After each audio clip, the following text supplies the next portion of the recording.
Está en el estudio con nosotros Felipe Jaque, economista jefe de Vice, Sí. Ex-Security, Now Vice. ¿Cómo estás, Felipe? Buen día, ¿cómo Hola están? Felipe, ¿qué tal? ¿Todo Es que bien? cuando estaba acostumbrado a asociarte con Security, cuando vi Vice me llamó la atención. Pero bien, Ahí vamos con la fusión. me imagino. Bueno, es un proceso interesante, no vamos a hablar de eso, me imagino, sino que te invitamos, Felipe, para hablar sobre la economía americana y chilena sobre todo. Y lo primero que me gustaría preguntarte es tu impresión respecto al cambio de visión de la economía americana. Hasta hace poquito tiempo creíamos que iban como avión, pero la corrección de datos de empleo, sobre todo, como que quizá, a mí por lo menos me hace pensar que está desacelerándose la economía americana. No sé cómo la estás viendo tú. Sí, que si uno revisa estos cambios de registros en empleo hacia atrás, no es la primera vez que se ocurren estos ajustes a la baja, pero es un ajuste importante. Es cierto que todavía seguimos viendo algunos datos un poco ruidosos por la secuencia que tuvo y la volatilidad que tuvo el anuncio de aranceles, muy fuerte al principio, después se pausaron, después volvieron a aparecer nuevos registros. Pero yo creo que el consenso que se está armando es que el escenario final al que estamos convergiendo a aranceles promedio es de los más altos, de todos los que se discutían hace unos meses atrás, y que eso va a tener efectos sí o sí en la actividad.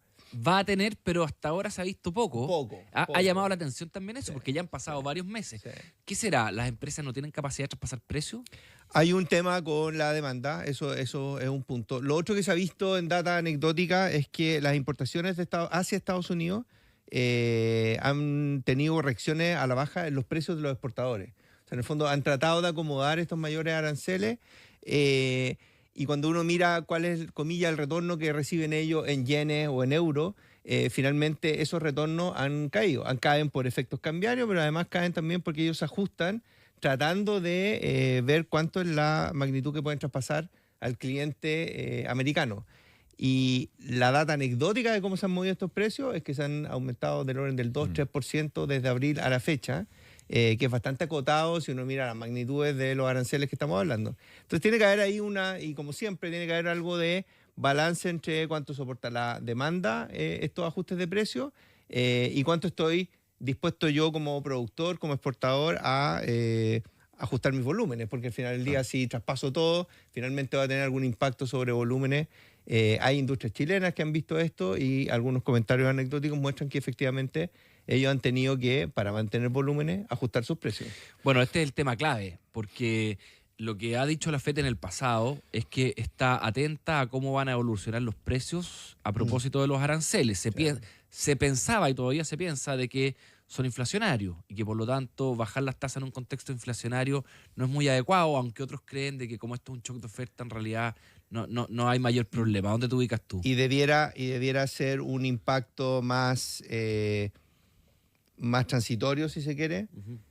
Lo que uno ve en el fondo es que el mercado se ha ido acostumbrando a tener una visión en ese sentido, que es que la inflación de los primeros 12 meses es más alta y se va a niveles del 3, 3,5 en Estados Unidos, que es alto para ellos, pero que ya hacia el segundo año estas inflaciones empiezan a converger a niveles más cercanos al 2,5. O sea, hay una baja importante entre un periodo y otro una vez que pasa el primer efecto de los aranceles. Todo eso dicho, no resuelve el problema para la FED, porque al final la inflación se ha estacionado en niveles mensuales bastante más altos de lo que era históricamente para Estados Unidos, y por lo tanto siguen teniendo este dilema de en qué minuto van a poder converger. Es parecido a lo que pasa en Chile, además, que cuando vamos a converger al 2% en Estados Unidos y vamos a converger al 3% en Chile. Y eso se ha venido dilatando por distintos factores hasta el punto en que estamos cerrando 2025 de nuevo con inflaciones fuera de la meta en Estados Unidos y fuera de la meta en Chile. Claro. Estamos hablando con Felipe Jaque, economista jefe de Vice. Bueno, hoy todos los mercados esperan un recorte de tasas de parte de la Reserva Federal, Sí. más allá del número, si es 25 o 50 puntos base. ¿Qué es lo realmente relevante en tu mirada hoy en la decisión de la FED? Un punto relevante, creo, y ha sido también la tónica en otros bancos centrales como en Chile, es cuál es el nivel de equilibrio que ellos están viendo de estas tasas de largo plazo. Eso sigue siendo 3% en la mayoría de los votantes en el caso de Estados Unidos, llegan más lento que lo que dice el mercado. El mercado llega al 3% bastante rápido en tasa de fondos federales. Yo creo que eso es como interesante. Lo otro que va a aparecer, como es una especie de IPOM, porque tiene sus proyecciones y todo lo demás, deberíamos ver cuánto es que ajustan o no su proyección de crecimiento de inflación en los primeros años, en la parte más afectada por temas de aranceles. Y ahí yo creo que vamos a tener un panorama de... Acordémonos que en Estados Unidos, a diferencia de Chile, que se está haciendo ya una especie de fine-tuning con la tasa de política monetaria, ellos están a un punto y algo de la tasa neutral, incluso del techo de la parte alta de estos rangos. Y eso va a ser interesante, ver si en el fondo ellos validan o no de que quieren ir en 26 y en el 27 hacia esos niveles o no. Felipe, ¿hay algo que nos ayuda a entender por qué la inflación se está quedando pegada no solo en Chile, sino que también en Estados Unidos? Tú mencionabas, están un punto por arriba de su meta. Sí. En Chile también está un punto por arriba de la meta. Y vamos a cerrar este año con el 5º año consecutivo por arriba de la meta de inflación. O sea, 5º año consecutivo. Sí. ¿Por qué? ¿Qué está pasando acá? En general, cuando uno mira las métricas, creo que la que mejor muestra esta discrepancia es cuando uno separa servicios de bienes. Y bienes en general, no sé si se acuerdan, en Estados Unidos incluso tuvimos variaciones anuales de inflación de precios de bienes muy bajas en los meses previos, y servicios es lo que se queda arriba. Y una parte de servicios tiene que ver con salarios. Y entonces empezamos a encontrar una especie de hecho estilizado de que los salarios, los mercados laborales han tenido alguna presión. Viene además la presión de costos de los aranceles en el caso de Estados Unidos.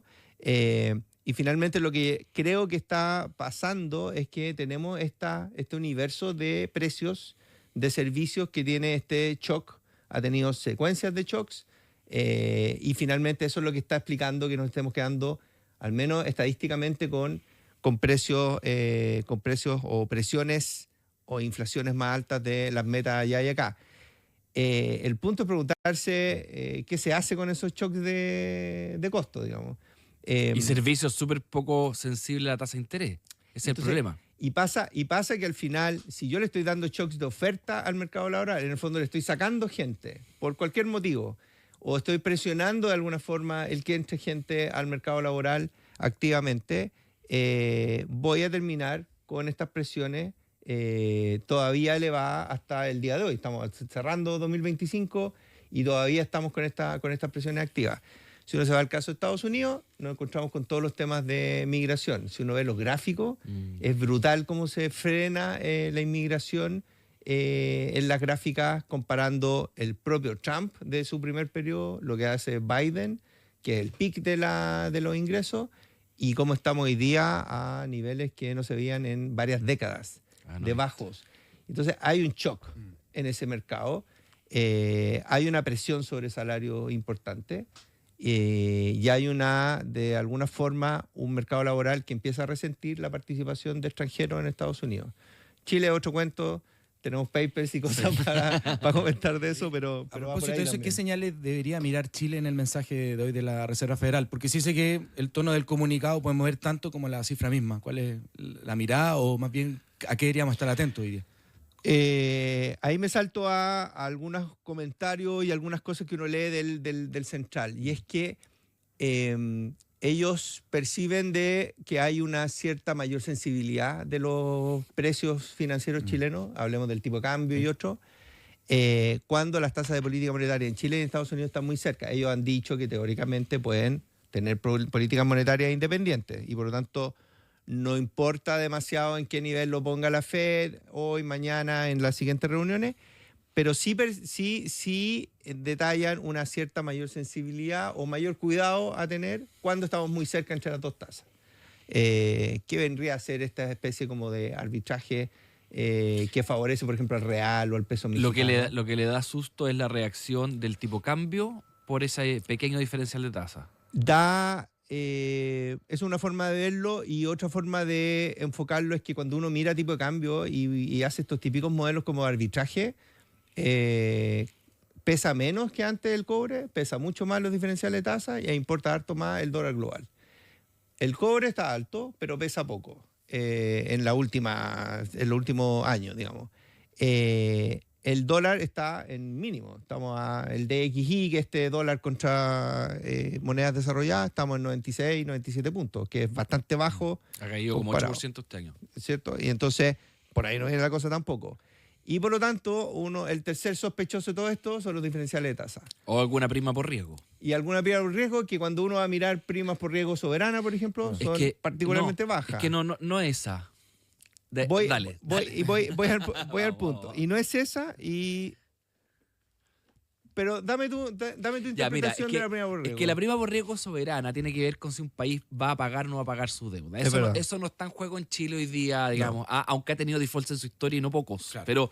Pero somos bien portados. Somos bien portados por lo menos en el último tiempo. Pero sí, yo he mirado las monedas latinoamericanas y el peso chileno se movió junto con el peso colombiano, con el sol peruano, con el real brasileño, se movían más o menos a la par hasta junio. Sí. Y después el peso chileno se quedó arriba. El dólar contra el peso chileno y el resto se apreció. Sí.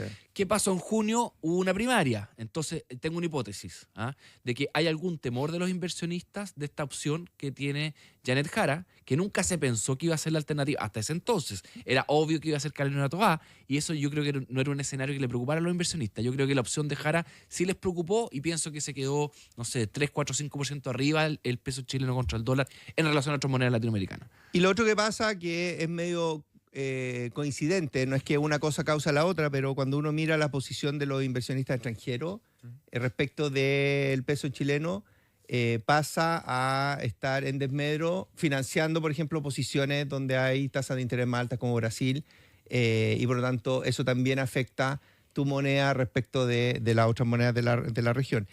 Y lo tercero, que es un poco distinto, creo yo, respecto de cuando uno mira la prima por riesgo soberano, que era lo que tú decías, vamos a pagar o no vamos a pagar, es a qué nivel de tipo de cambio estos inversionistas extranjeros sienten que están cómodos en Chile. Y uno se pregunta genuinamente si ellos entrarían a la bolsa como lo han estado haciendo en el último tiempo, o entrarían a la renta fija local, en moneda local, como lo han hecho en el último tiempo, si es que tuviésemos un tipo de cambio de entrada de 880, 850 pesos, y probablemente no. Y por lo tanto, la sensación que a uno le queda es que estos arbitrajes empiezan a funcionar a los 950. No funcionan a los 900, no funcionan a los 850. Y de ahí se empieza a aplicar esta como idea de que hay un riesgo cambiario o algún tipo de riesgo adicional en los activos en moneda local que requieren un tipo de cambio de entrada más alto. Es curioso que le cueste mucho ir hacia los 900. Es curioso que también le cueste demasiado pasar de los 1000, cuando hemos tenido ruidos bien notables. Pero yo creo que es para explorar bien de cerca, uno, cuánto importa o no el cobre en esta historia en el último tiempo, que cada vez menos, creo yo. Y dos, cuál es realmente el equilibrio de este tipo de cambio, dadas las condiciones que hay adentro y afuera en la economía. Nuestras estimaciones muestran de que en realidad no estamos muy desviados cuando uno mira una canasta de moneda, pero ese desvío se da en torno a las estimaciones de hoy. Esas estimaciones de hoy son 10% más depreciadas que hace 4 o 5 años atrás. Es un nuevo equilibrio, vamos a ver, pero llevamos harto rato ahí. Sí. Y creo que es un tema para explorar, que de alguna manera es cierto, seguimos siendo bien portados, seguimos pagando la deuda, pero de alguna forma en los equilibrios de precios financieros en estas circunstancias nos quedamos un poco atrás. Y la bolsa recibe todos estos flujos, pero lo recibe a 9.50, no lo recibe a 8.50. Y eso yo creo que es relevante. Claro, pero ¿crees que hay espacio para interpretar que este dólar un poco más alto responde a una prima por riesgo político distinta? A ver, si uno lo lleva al extremo de que distintos candidatos tienen distintas posturas fiscales, por ejemplo, como puede ser el caso de Argentina, que se da vuelta completamente el spread desde la llegada de Milei, pasa con estas elecciones recientes, que se revierte una parte importante de eso. Uno tendría que pensar de que no, que en el fondo es bastante neutral porque no hemos tenido aumentos de primas en ese sentido. Pero sí, yo creo que hay una cosa más estructural de la economía, y es que de alguna manera, incluso con estos términos de intercambio, con un cobre a 4.50, un petróleo a 65, que son de los más altos de la historia. Los mejores términos de intercambio que hemos tenido en años. Aún así, nos quedamos con un tipo de cambio real que está 10% desviado de su historia. Y por lo tanto, más allá de los vaivenes del ciclo político, más allá de la coyuntura macro, del mes a mes, si el IMASEC salió en 4, salió en 2,5, da la sensación de que no empezamos a equilibrar en una economía, a lo mejor es la manera más simple de resumirlo, aunque es extremar el análisis. Antes crecíamos un punto más que el mundo, hoy día crecemos un punto menos que el mundo. Y eso se ajusta por tipo de cambio. Felipe, hablamos con Felipe Jaque, economista jefe del Vice. Imagino que ha seguido todo el debate en torno al empleo, ¿no? Que Sí. sale después del último IPOM del Banco Central. Hay un ¿Cuál par es- de seminarios que vienen Sí. ahora luego. ¿Cuál es tu la diagnóstico FED al tiene respecto? uno bueno, sí. ¿Cuál es tu diagnóstico al respecto? A ver, creo que primero, para desglosar la discusión, discutir la calidad técnica de lo que hace el Banco Central, creo que Pero no hay nadie fuera- discutiendo eso está tampoco. está fuera de juego. 2, sí hay que tener conciencia de que son estimaciones. No es que estemos leyendo el dato que dice que alguien dijo que por este factor. Y por lo tanto, tiene que hacer supuestos, tiene que mirar ventanas de tiempo, comparar distintos factores. Hay varias cosas pasando en el mercado laboral también. Las 40 horas, el salario mínimo, hay ciertas... Ya, pero es que ese es el argumento que nos dio acá el ministro ayer, el ministro García, de que no se puede, porque ¿qué dijo el Banco Central? El Banco Central, para resumirlo, dijo, el aumento del salario mínimo tuvo una implicancia en el empleo. Esa es como la causa. Y lo que dijo el presidente, lo que dijeron varios ministros económicos es, no se puede concluir eso tan rápido porque han pasado muchas cosas en el mercado laboral, las cuales han pasado cambios tecnológicos, han habido cosas que ocurren en el mundo, entonces uno podría adjudicarle otras causas a esa consecuencia. Pero el Banco Central hizo un análisis que aísla todos esos efectos. Y lo otro y más allá de la cosa técnica, si uno tiene automatización, por ejemplo, y uno le da un cierto gatillo a esa automatización, como el salario mínimo más alto, no sabemos exactamente cuánto fue el impacto directo del salario mínimo, pero sí sabemos que nos estamos ayudando. El segundo punto es cuando uno ve el tema de las horas trabajadas, la anécdota dice que las compañías efectivamente tienen que ajustarse. Y no se ajustaron por la hora que bajó de las 45 a las 44, sino que ya están viendo que en abril del próximo año vienen otras 2 horas menos. Y por lo tanto, todas las planificaciones al final del día se hacen forward looking. En el fondo, no estoy esperando a que me decreten las 2 horas menos y empiezo a hacer mis ajustes de planta. Y van en el mismo sentido. Entonces, al final del día, es cierto que uno puede objetar o no algunos supuestos o puede asumir de que estas estimaciones tienen ciertas como rangos, pisos y techos de los efectos. Estamos de acuerdo. Pero, y creo que a eso refería uno de los consejeros el fin de semana, y es, pero la evidencia está, los resultados están y el signo de los resultados es bastante claro. Yo creo que por ahí va un poco el tema. Si yo quisiera, y ahí es donde se arma la discusión, si yo quisiera llegar a explicar un signo contrario al que encontró el Banco Central, yo creo que estoy bastante lejos de poder lograrlo. Claro. Felipe Jaque, economista jefe del Vice, antes de terminar, ¿cómo vamos a terminar este año en términos de inflación, tipo de cambio y crecimiento económico? Está cada día más volátil ese esto. Me acuerdo que la última vez que vine acá estaba a horas del IMASEC y el error de predicción fue bastante grande. A ver, ¿qué estamos esperando? En actividad estamos esperando tercer y cuarto trimestre más lentos para cerrar un 2-3 este año. 2-3 en el año, ok. En inflación, dependiendo del dato de diciembre, creo que el que está como más en incertidumbre, podríamos terminar algo bajo el 4. A nosotros nos da 4, pero podríamos terminar en 3,9, 3,8. Pero donde tenemos la mayor diferencia es en lo que hace el Banco Central con la inflación subyacente, que es su caballo de batalla en el último IPOM de por qué deja la tasa donde la deja. Y es que nosotros empezamos a ver un declive de ese registro en los próximos meses y algo así como unos entre 3 y 4 meses antes de lo que muestra el IPOM. Así que probablemente en los registros que vamos a estar recibiendo a principios de septiembre, octubre y noviembre de inflación, lo más relevante va a ser si es que efectivamente la inflación sin volátiles, que se llama, empieza a ceder, porque es verdad que se aceleró.